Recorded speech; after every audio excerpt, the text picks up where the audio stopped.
Wah, puji Tuhan, luar biasa dalam Tuhan. Senang banget bisa bersama-sama kembali, saudara. Dan saya percaya bahwa kita selalu memiliki pengalaman dengan Tuhan, terlepas dari pengalaman yang berbeda. Tapi kita percaya bahwa Tuhan selalu ada di hidup kita. Ya, ada Tuhan. Saya ingin supaya jemaat Brisbane, jemaat Gold Coast, untuk mari kita berselancar di dalam perjalanan iman sambil menikmatinya dengan enjoy gitu ya, itu penting sekali. Oke, saudara, setelah Paskah kita kemudian nanti akan masuk pada perayaan Pantekosta, hari ketuangan Roh Kudus. Ya, tentu saja bukan untuk kita dibaptis kembali, kepenuhan kembali, bukan. Tetapi kita masuk pada pengalaman yang terus-menerus di dalam kepenuhan Roh Kudus, itu pentingnya ya. Kepada pengalaman yang semakin dalam dengan Roh Kudus. Ya. Tentu bagi yang belum mengalami, harus mengalami.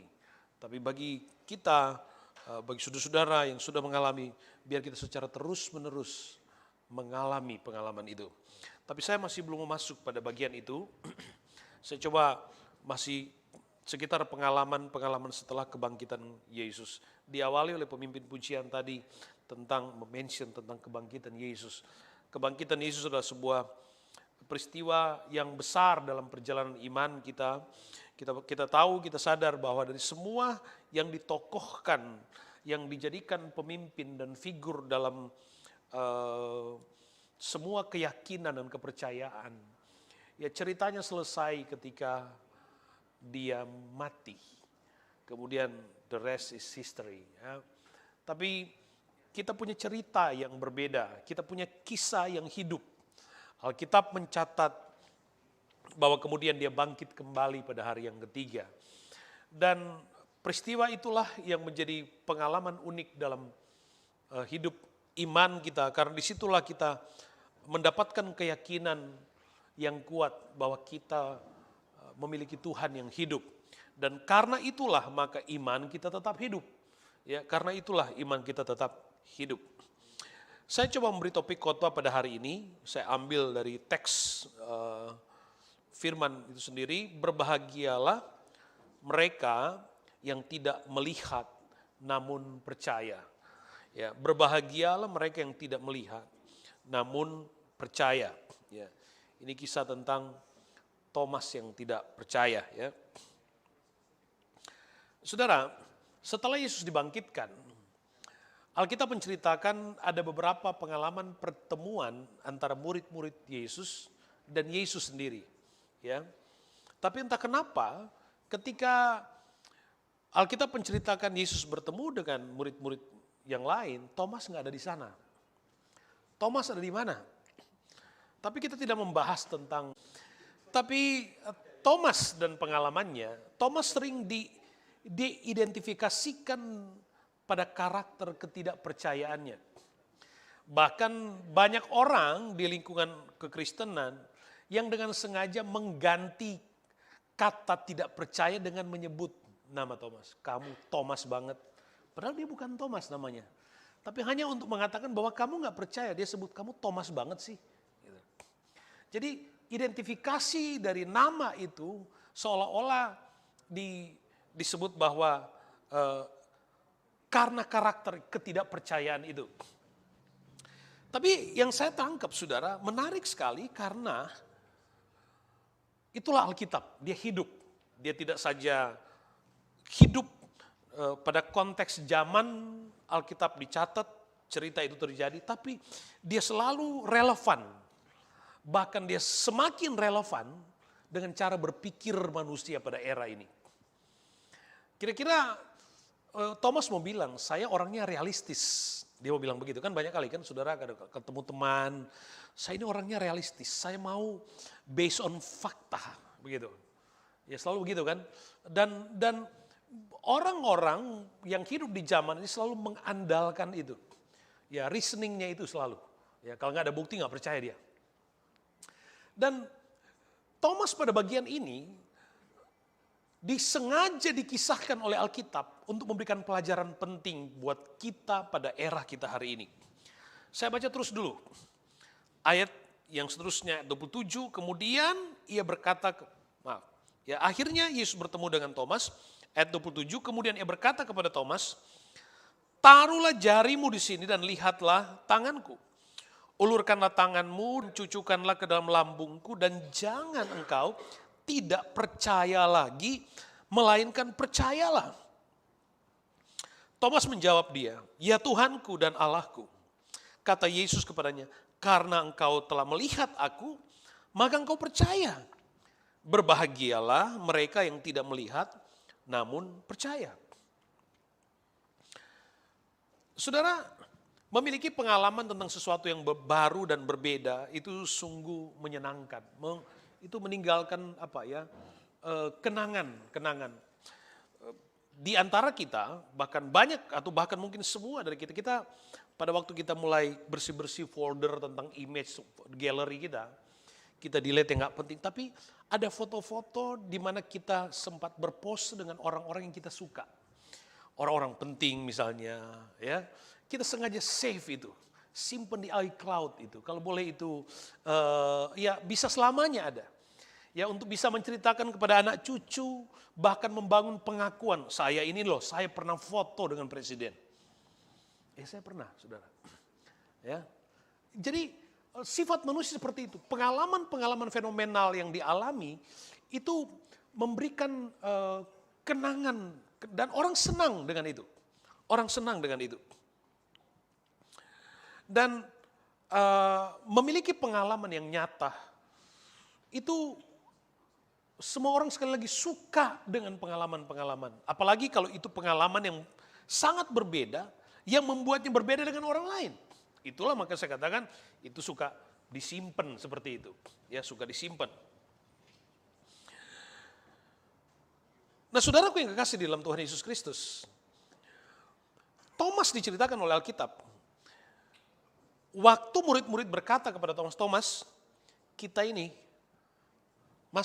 udah ketemu Yesus, Mas. Kamu sih nggak ada, kamu nggak masuk gereja soalnya waktu itu, ya. Kamu ikut hop dan seterusnya. Kira-kira bahasa kita seperti itulah, ya. Thomas bilang begini, Yesus bangkit? Nggak percaya aku, ya nggak percaya. Saya tidak akan percaya sebelum saya mencucukkan jari saya atau melihat bekas lobang di tangannya. Saya nggak percaya. Dan semua orang, kalau kita hadir pada waktu itu, kita juga akan punya alasan yang sama, kita akan berkata, paling tidak kita akan ngangguk. Untuk berkata, iya Thomas, kamu benar. Dan kita akan berkata, Thomas itu orang pinter. Dia percaya based on apa yang bisa dibuktikan, ada reasoning yang clear.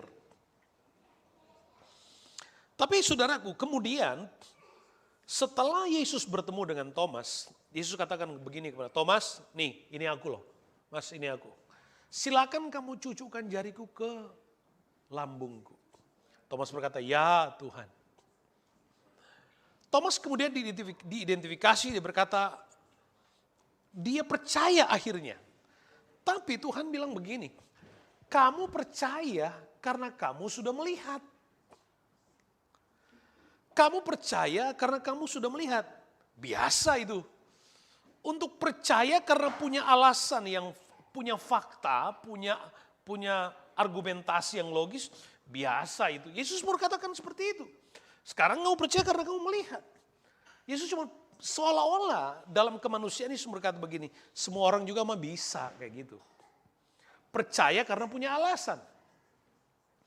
Lalu Yesus tekankan kalimat ini. Berbahagialah mereka yang tidak melihat namun percaya.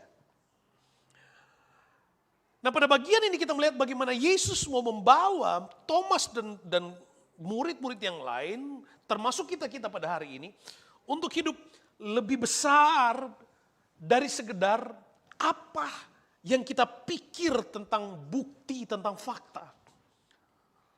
Yesus mau membawa kita untuk hidup, untuk menghidupkan iman kita itu lebih besar dari pikiran kita yang terbatas ini.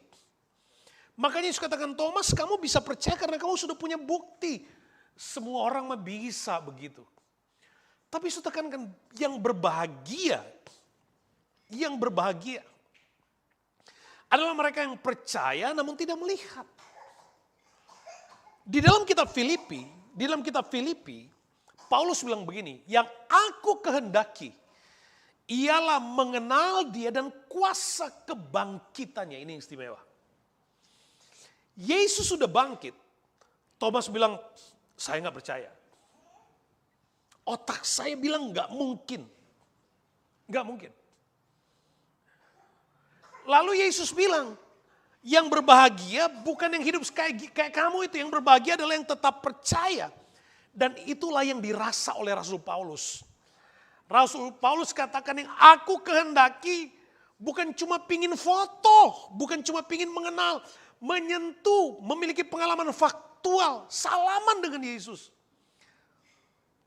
Tapi yang aku kehendaki ialah mengenal kuasa kebangkitan itu.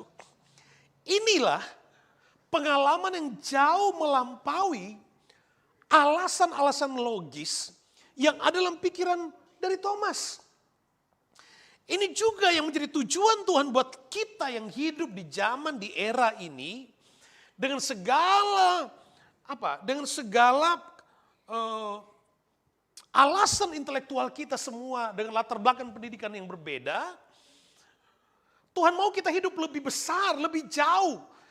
Kenapa? Karena orang percaya, dia harus, Alkitab katakan, orang benar hidup oleh iman.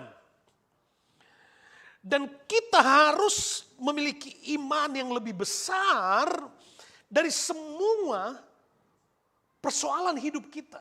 Iman kita harus lebih besar dari seluruh aktivitas hidup kita. Harus lebih besar. Alasan kita harus, Alkitab katakan, harus hidup oleh iman. Kembali kepada Paulus. Paulus katakan, yang aku kehendaki adalah mengenal kuasa kebangkitannya. Mengenal kuasa kebangkitannya. Jadi menjadi percaya kepada Tuhan, alasan kita ke gereja, kita tidak hanya pingin mengalami atau menikmati apa yang dapat kita lihat. Apa yang dapat kita rasa. Apa yang dapat apa yang terekspos secara fisik. Kita melihat mujizat terjadi, puji Tuhan. Orang bangkit, orang mati bangkit, sakit sembuh, puji Tuhan. Tetapi pengalaman yang lebih besar dari itu, yang Yesus sebut berbahagia, adalah membawa hidup kita untuk percaya kepada hal-hal yang lebih besar, yang tidak bisa dijangkau oleh pikiran ini. Tapi itu ada. Itu yang Paulus katakan, itu yang aku kejar. Itu yang aku inginkan. Itu yang aku mau, mengenal kuasa kebangkitannya. Pengalaman spiritualitas yang semakin kuat. Anda student, Anda profesional, apapun aktivitasmu, kita harus bertumbuh memiliki pengalaman seperti ini. Kita harus bertumbuh pada pengalaman betapa bahagianya ketika kita merasakan kuasa dan kehadiran Tuhan yang besar di dalam kehidupan kita. Ada kisah yang lain di dalam Yohanes pasal 11. Kisah tentang Lazarus dibangkitkan. Alkitab menceritakan Lazarus sudah mati 4 hari. 4 hari. Semua kita tahu bahwa secara medis, bahwa orang yang sudah mati 4 hari itu tubuhnya mulai berubah. Ya, ada proses, anyway itu dia. Sudah mulai berubah. Waktu Yesus datang, Yesus katakan, angkat batu itu. Marta, dia memiliki alasan yang sama dengan kebanyakan kita. Sama. Dan sekali lagi, kalau mungkin saya ada di situ, saya juga akan setuju dengan Marta. Mungkin. Marta bilang begini, Tuhan, iya, tapi Dia itu sudah 4 hari mati. Sudah 4 hari mati. Apa yang salah dengan itu? Benar. Dari semua argumentasi, benar Marta. Udah 4 hari. Gak mungkin bangkit. 1 hari. Orang Indonesia bilang, kalau cuma 1 hari ya mati suri pastilah. Ya kan? Orang suka bilang begitu. 4 hari. Gak mungkin. Kita juga akan bilang sama Yesus. Yesus benar. Marta itu benar. Yesus, Lazarus itu sudah mati 4 hari yang lalu. Tapi Yesus bilang begini sama Marta. Di ayat yang ke-40. Yesus katakan begini. Bukankah sudah kukatakan kepadamu? Bukankah sudah kukatakan kepadamu? Apakah Yesus tidak tahu? Apakah Yesus tidak memiliki pengetahuan? Seperti yang Marta tahu bahwa kalau sudah 4 hari mati gak mungkin. Yesus tahu, bahkan Yesus lebih tahu. Karena dia menciptakan. Tapi pada bagian ini, Yesus berkata begini, dia mau supaya Marta hidup lebih jauh, lebih luas, lebih dalam dari sekedar memahami hidup ini dari cara pandang manusia. By the way, kita orang percaya harus belajar melihat segala sesuatu dengan iman.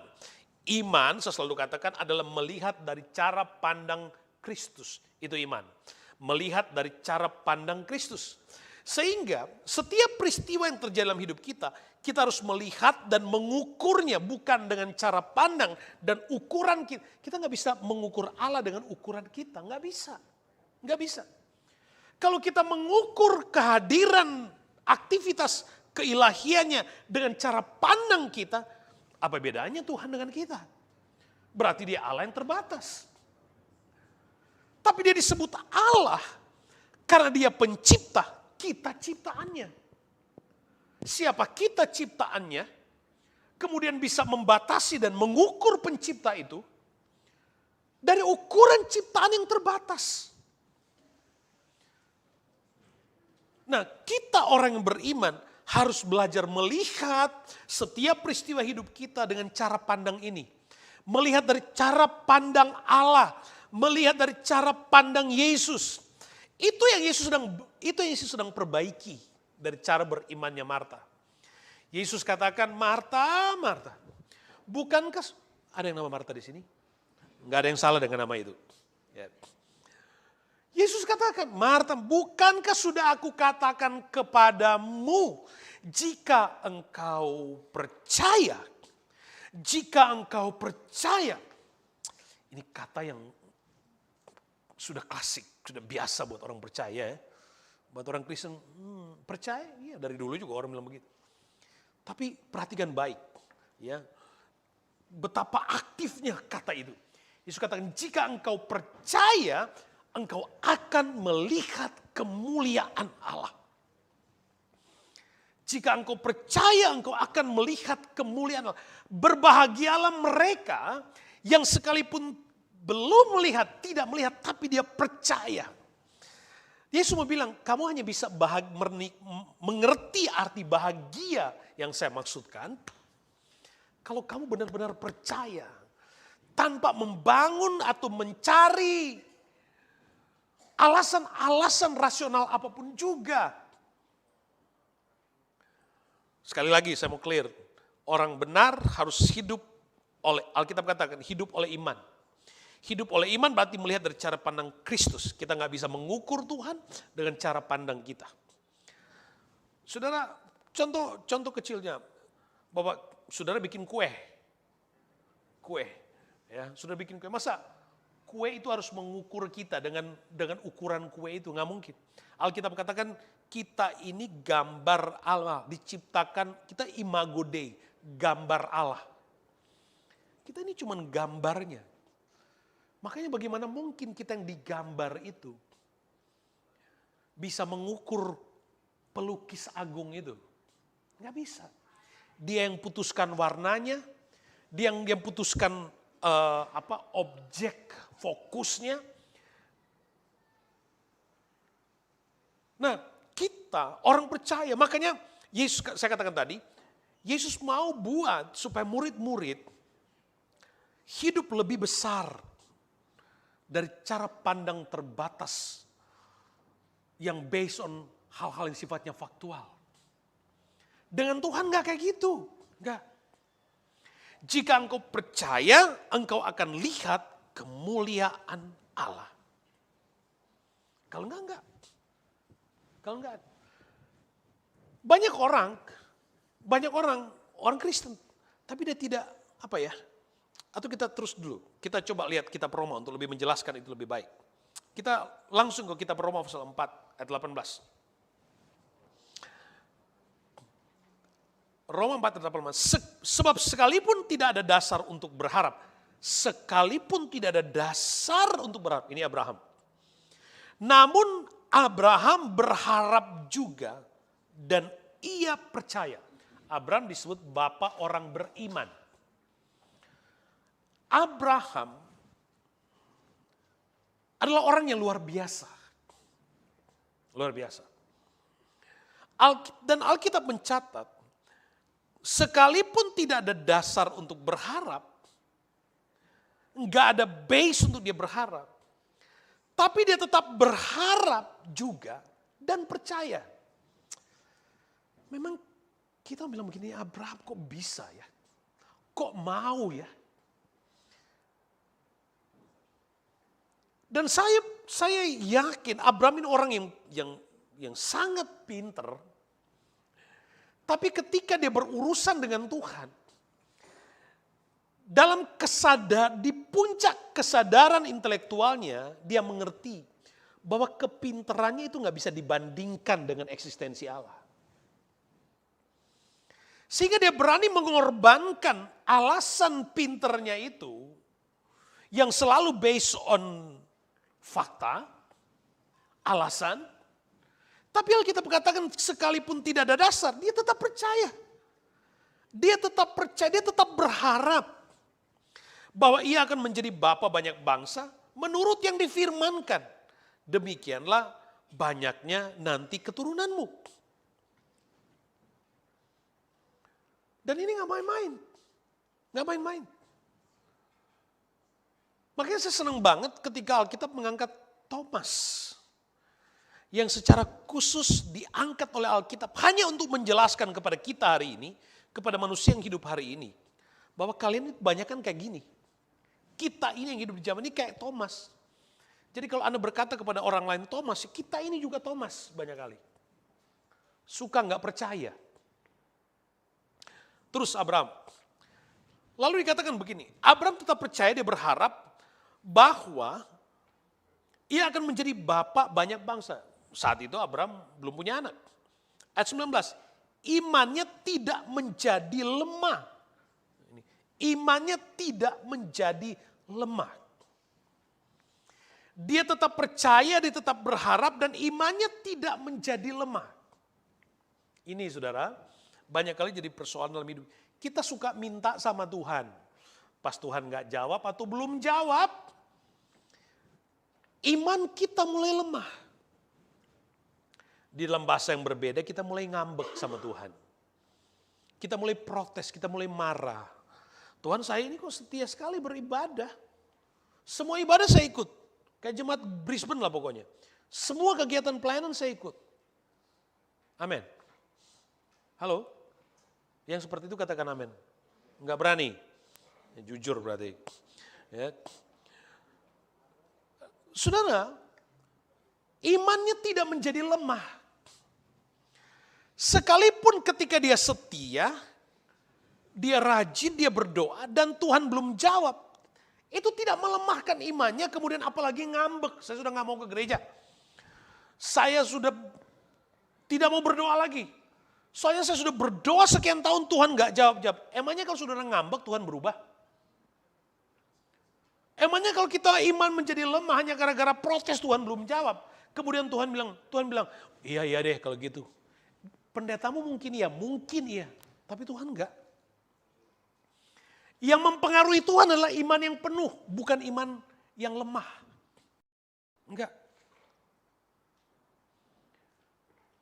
Abraham, dia percaya, enggak ada dasar untuk dia percaya, tapi dia tetap percaya.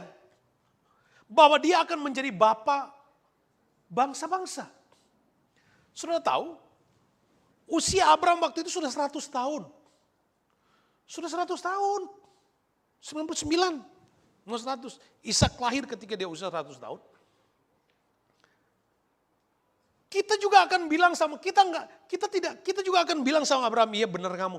Tapi Abraham dia keluar, dia hidup lebih luas dari sekedar pikiran yang terbatas.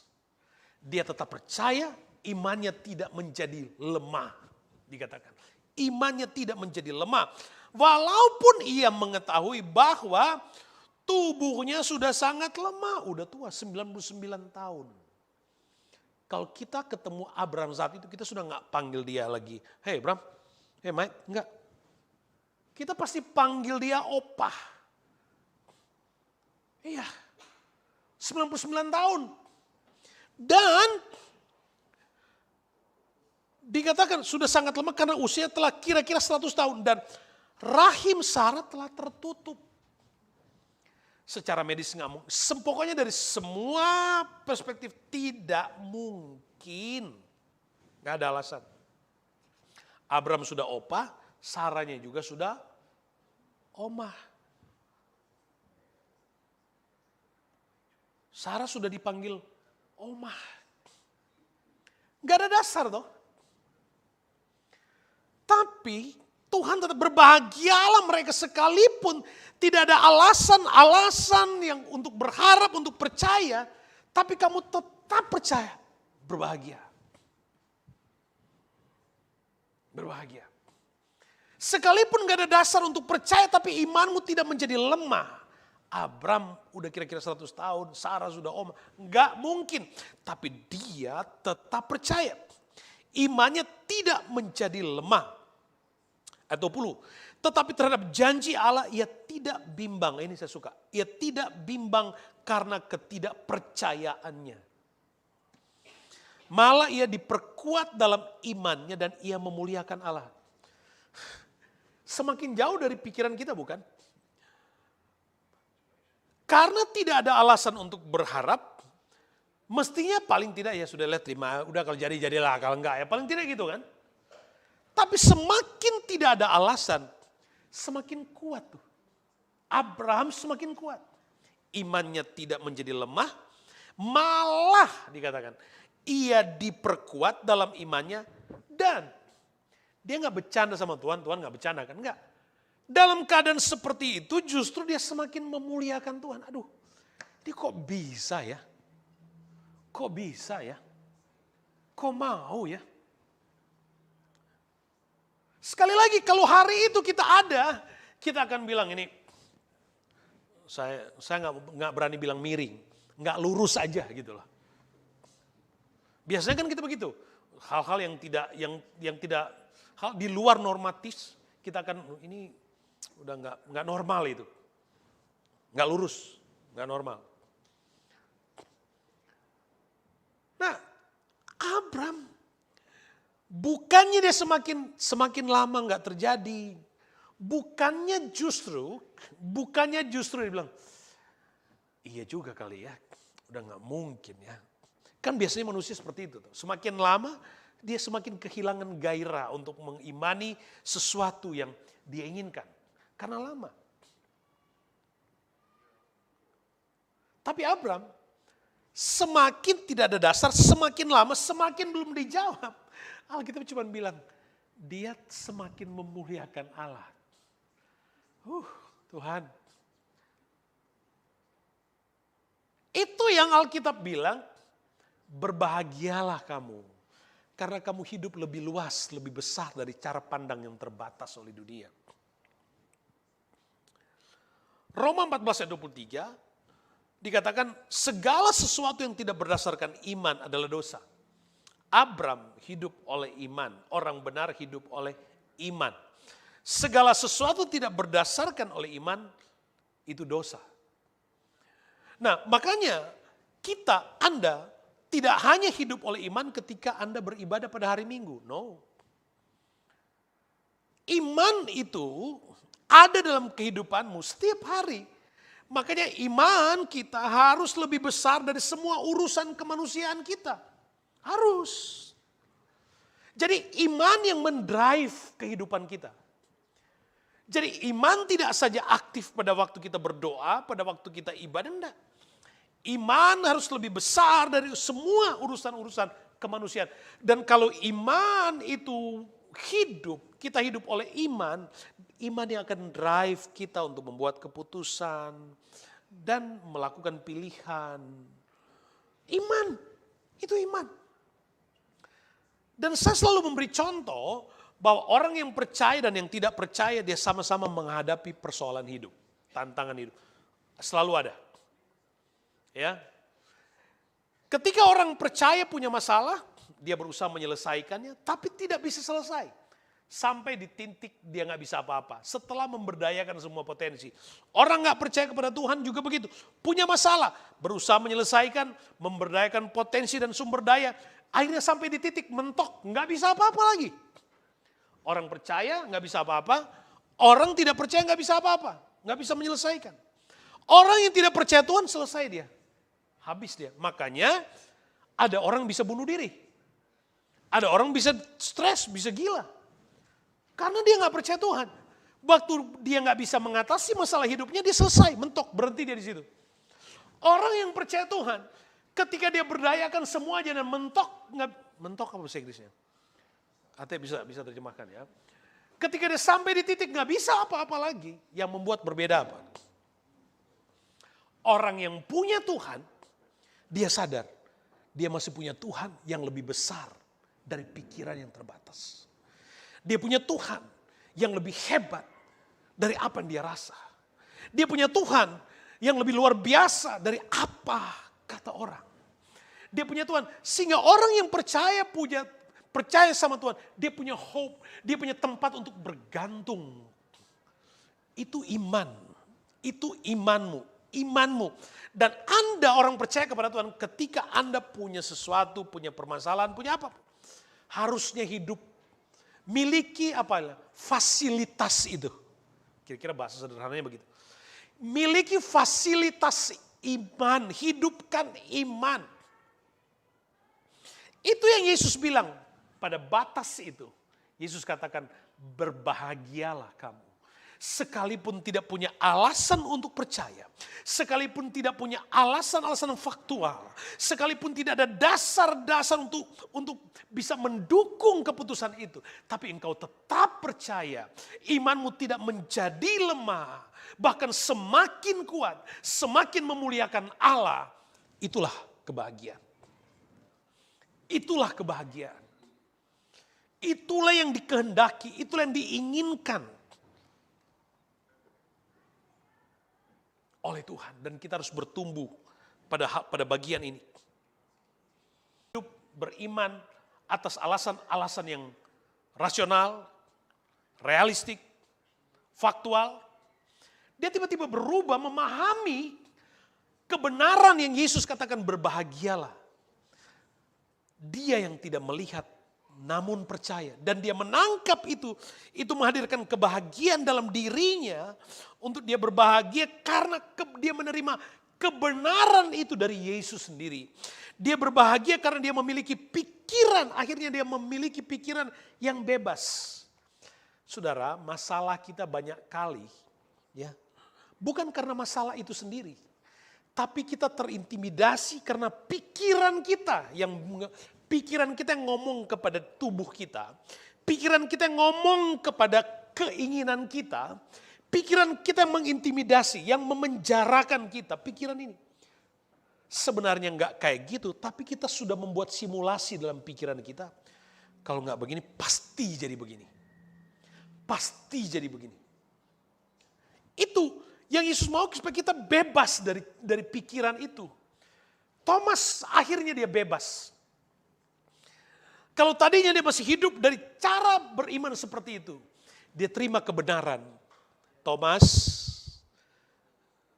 bagus kamu pinter, bagus kamu menjadi orang yang realistik. Tapi itu batas-batas yang general, semua orang juga bisa. Yesus katakan, yang lebih bahagia kalau kamu nggak lihat tapi kamu percaya. Thomas menerima kebahagiaan itu sebagai sebuah kebenaran dan membebaskan pikirannya.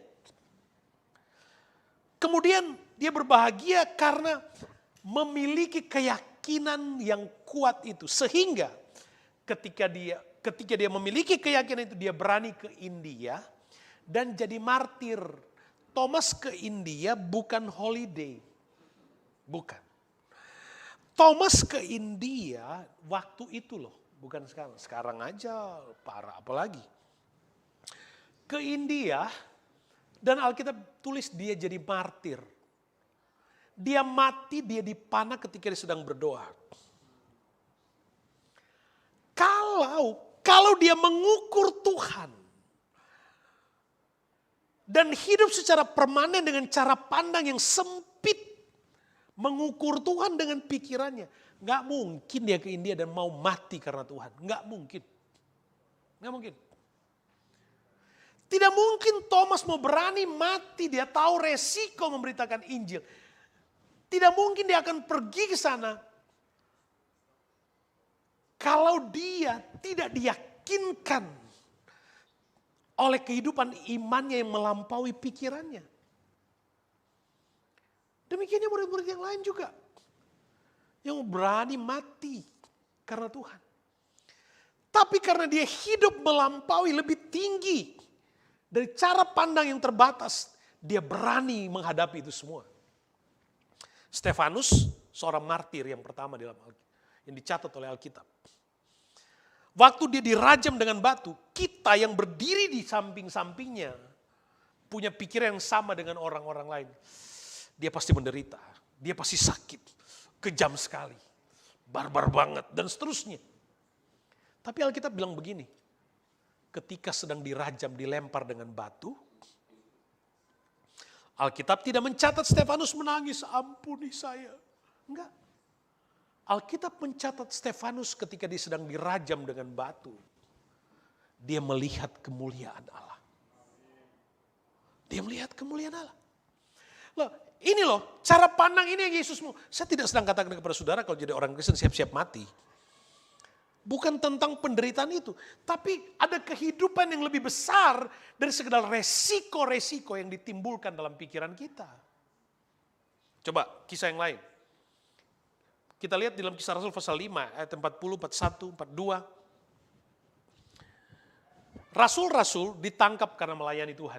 Sudah baca sendiri. Kisah Rasul 5, 40 sampai 42. Rasul-rasul ditangkap karena melayani. Mereka ditangkap, bukan cuma ditangkap. Mereka they beat them. Dikatakan dipukuli.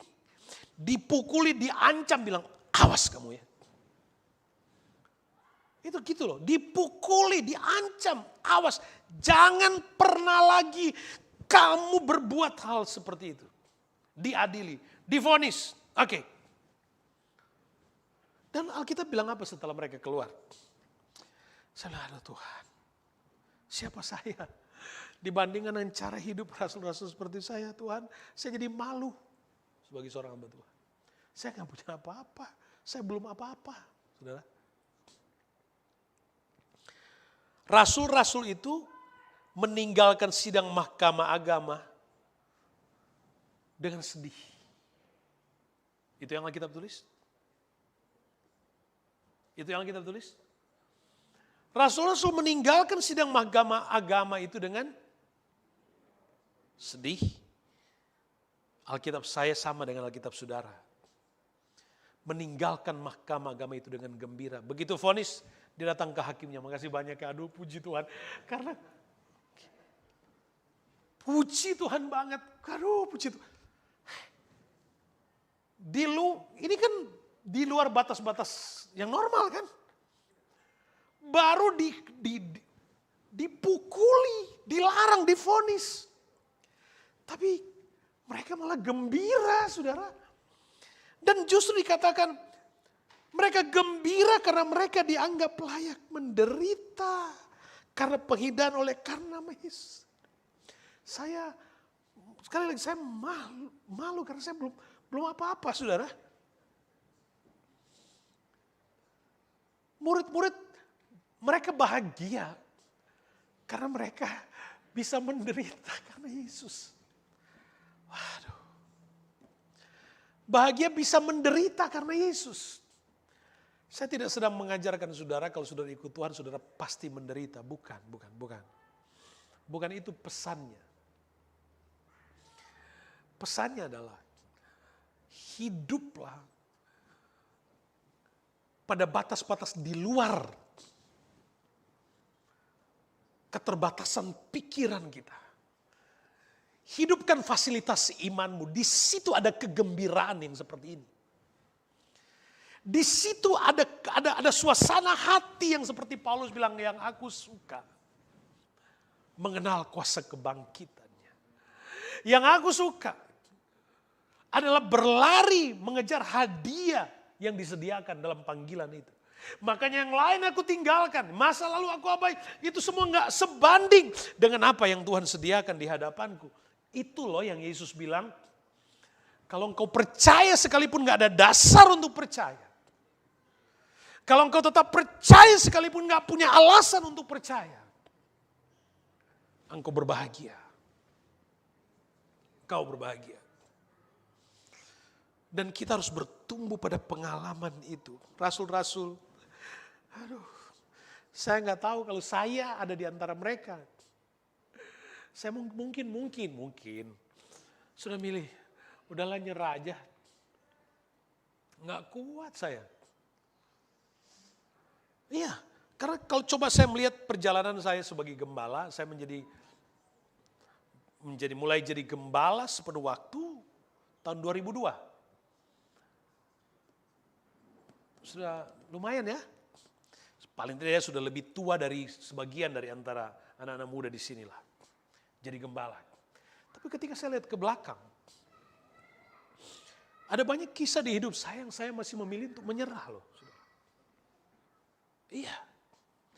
Masih banyak di peristiwa di hidup saya yang saya masih menyerah. Tuhan, saya gak kuat. Saya gak mampu.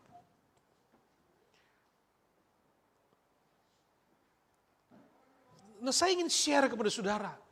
Kita punya sesuatu yang lebih besar. Mari kita belajar melihat Tuhan bekerja di hidup kita. Kita belajar melihat Tuhan menjawab doa kita. Kita belajar Tuhan intervensi hidup kita dari cara pandang ini. Cara pandang Allah. Cara pandang Yesus. Waktu kita gak sanggup, Dia bekerja. Waktu kita angkat tangan, Tuhan gak sanggup, Tuhan turun tangan. Dia kerjakan. Dia kerjakan. Itu Tuhan. Itu Tuhan. Banyak sekali di hidup kita yang kita gak bisa selesaikan. Uangmu gak bisa mengatasi masalah hidupmu. Percaya saya. Uangmu gak bisa mengatasi masalah hidupmu. Kepintaranmu gak bisa mengatasi masalah hidupmu. Status sosialmu tidak bisa mengatasi. Banyak sekali. Semakin tinggi level sosialmu, challenging-nya juga seperti semakin tinggi. Sesuai dengan statusmu. Tapi kalau iman itu, saya hari Kamis yang lalu, saya sharing di Hope. Apa yang saya khotbah di Sydney minggu yang lalu. Saya kemudian disuruh khotbah. Tapi khotbah itu sudah ada 3 minggu yang lalu. Saya ingat waktu di hotel, yang 2 minggu yang lalu, sebenarnya saya sudah punya khotbah. Itulah maksud yang Tuhan yang saya sudah siapkan. Tiba-tiba Tuhan kasih khotbah yang itu yang 2 minggu yang lalu di hotel kemarin. Jadi sudah ada sebenarnya. Dan saya share itu kepada teman-teman yang ikut Hope kemarin. Bagaimana Yusuf, nggak ada teman yang ngajak dia berdoa, nggak ada mentor, ya. Dia hanya sendirian di Mesir. Masih muda lagi, 17 tahun. Masih muda. Tapi dia bisa jadi berkat. Dia tetap setia sama Tuhan. Padahal dia diperlakukan gak adil. Dia tetap setia sama Tuhan.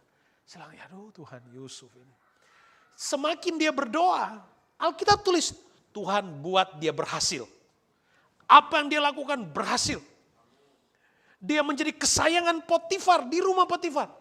Berhasil. Tapi bukannya dia dapat kebebasan setelah itu, tapi dia dimasukkan penjara setelah itu. Tapi dia tidak kehilangan iman. Dia tetap setia sama Tuhan. Ternyata penjara hanya cara Allah untuk melatih dia melenting menjadi seorang pemimpin yang besar. Apakah hidup kita nggak seperti itu? Banyak kali persoalan hidup kita adalah cara Allah untuk melatih kita dan mempersiapkan kita kepada level kehidupan yang jauh dari apa yang menjadi mimpi-mimpi kita. Allah itu ada di setiap peristiwa hidup kita. Kalau kita hidup beriman kepada Tuhan. Miliki pengalaman ini. Gembira karena Tuhan. Ya kita sudah sepakat kan, the joy of the Lord. The joy of the Lord is my strength and my stronghold. The joy of the Lord is our strength. The joy, kesukaan dari Tuhan. Kegembiraan dari Tuhan. Itu kekuatan. Hidupkan itu di rumahmu. Hidupkan itu di pekerjaanmu. Hidupkan itu di studimu. Hidupkan itu setiap persoalanmu. The joy of the Lord. Hidupkan kegembiraan. Gembira itu, kesukaan itu. Hidupkan itu. Hidupkan. Iman kita harus lebih besar di semua urusan kemanusiaan kita. Gimana caranya Pak Pendeta? Saya juga nggak tahu. Tapi Alkitab cuma ajar percaya. Coba buat terminologi terbaikmu tentang percaya. Buat, ayo. Buat terminologi definisi tentang percaya yang terbaik menurut pikiranmu. Tentu based on firman Tuhan. Dan hiduplah sesuai dengan terminologimu itu. Percaya. Di dalam Injil Lukas pasal 8 ayat 49 sampai 50. Ini ayat terakhir lah kira-kira ya. Ini ayat terakhir. Puji Tuhan. Puji Tuhan. Lukas pasal 8 ayat 49-50. Kisahnya sederhana. Ada masalah. Ya. Ada persoalan. Tapi Yesus jawabnya sederhana. Saya suka jawaban Yesus. Yesus cuma bilang begini. Ketika Yesus masih berbicara, datang seorang dari keluarga kepala rumah ibadat itu dan berkata, anakmu sudah mati, jangan lagi engkau menyusah-nyusahkan guru. Tapi Yesus mendengarnya dan berkata kepada Yairus. Alkitab katakan begini, jangan takut, percaya saja dan anakmu akan selamat. Banyak kali jawaban Yesus sederhana itu kan, udah gak usah takut, percaya aja. Tapi kita ini suka jawaban yang lebih detail. Kita suka jawaban yang lebih kompleks. Kita suka jawaban yang lebih sistematis. Padahal dalam Tuhan sederhana. Tuhan cuma bilang, gak usah takut. Hey, gak usah takut. Percaya aja. Gak usah takut, percaya aja. Yesus bilang begitu. Gak usah takut. Percaya aja. Udah percaya aja lah. Gimana mau percaya? Gimana caranya untuk percaya? Udah Tuhan cuma bilang percaya. Percaya yang dibangun bukan atas dasar-dasar yang realistis. Percaya yang bukan dibangun di atas dasar-dasar logis. Percaya yang dibangun bukan di atas dasar-dasar faktual. Tapi percaya sekalipun gak ada dasar untuk percaya. Sebab Ibrani 11 ayat 1 jelas. Iman adalah dasar, iman adalah bukti untuk semua yang belum terlihat. Itu iman. Percaya aja. Ya. Saudara juga kalau datang ke saya, Om tolong doakan. Ya itu paling saya mau bilang apa? Udah percaya ya, gak usah takut, percaya. Saudara juga harus berkata kepada diri sendiri. Daud dia waktu dia nyanyi, dia berkata kepada jiwanya berkata, pujilah Tuhan, hai jiwaku. Boleh dong. Anda juga berkata kepada dirimu, kepada diri sendiri berkata, gak usah takut, percaya aja. Hidupkan rohmu, imanmu kepada Tuhan, percaya, gak usah takut. Katakan kepada dirimu, gak usah takut. Gak usah takut, percaya aja. Hasil dari percaya itu, kalau kita hidup sungguh-sungguh kepada Tuhan, Allah bertanggung jawab. Allah bertanggung jawab. jalani. Ada lagu lama katakan begini, percaya saja, percaya saja, percaya yang beri. Itu dia. Percaya saja, percaya saja, percaya yang beri kita menang. Udah percaya aja. Makanya kita disebut believer. Bukan questioner. Believer. Believer, percaya. Privilege bukan? Dengan percaya, Tuhan bereskan. Tuhan selesaikan. Nggak usah takut lah. Percaya aja. Amin. Percaya aja. Saya nggak mungkin mengajari saudara-saudara tentang isu-isu engineering, isu-isu chemistry, medical, ekonomi. Ya enggak. Saya cuma bilang, percaya aja, nggak usah takut. Percaya aja, nggak usah takut. Ayo, kita bangkit berdiri bersama.